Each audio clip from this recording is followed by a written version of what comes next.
Cepsa, the Spanish oil and gas giant, has committed billions of dollars to the energy transition. Its chief executive says by 2030, the majority of the firm's energy will come from renewables. So what we want to have achieved philosophically is to show that a company with a starting point as a pretty classic oil, gas and chemicals company can transform within a decade to become a company that is majority renewable income, sustainable energy income by the end of the decade. And it will be done mostly by investing quite heavily in sustainable aviation fuel, green hydrogen, and in electric charging for vehicles, and all the value chains that come with it.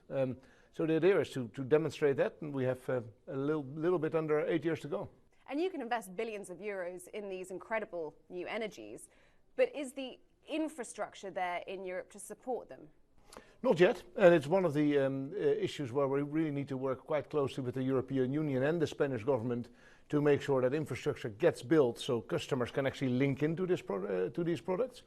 We are quite fortunate. We're in the south of Spain where there's lots of wind, lots of sun and lots of space, so we can get going. We have a comparative advantage compared to other companies. And where we are, 40% of the hydrogen consumption in Spain is near us. So we have customers ourselves, but also customers around the corner.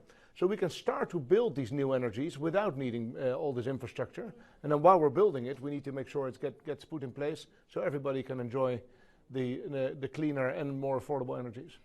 It is inspiring and exciting to look to the future and the new technologies that will power tomorrow. But of course, particularly looking at the last couple of years with the war in Ukraine, the sanctions on Russia, it's clear we are not ready yet. Does more need to be invested in the bridging fossil fuels?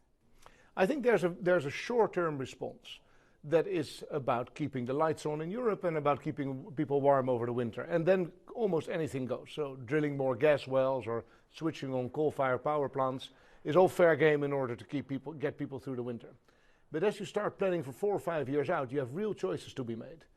Am I going to develop new gas and LNG and oil fields, or am I going to spend that money to develop green hydrogen in Europe, giving me energy security and giving me energy affordability? I think these choices are now in front of us, and we need to make them wisely. Will Europe ever be energy independent? It can be. It can be. Europe has enough wind and sun and other sources of reliable clean energy to look after itself. It may not be the optimal answer, so it may well want to buy some energy from others, but it will never want to be dependent on a single source again, as it has been on Russia for the past. It has a long way to go in terms of developing its own resources. In the end, the global optimization will probably mean that they will buy some energy from Africa, from America, etc., to make things go around. But we're far cry from that situation. Right now, we have a lot of our own renewable source to develop, and that I think is what Europe should prioritize above everything else.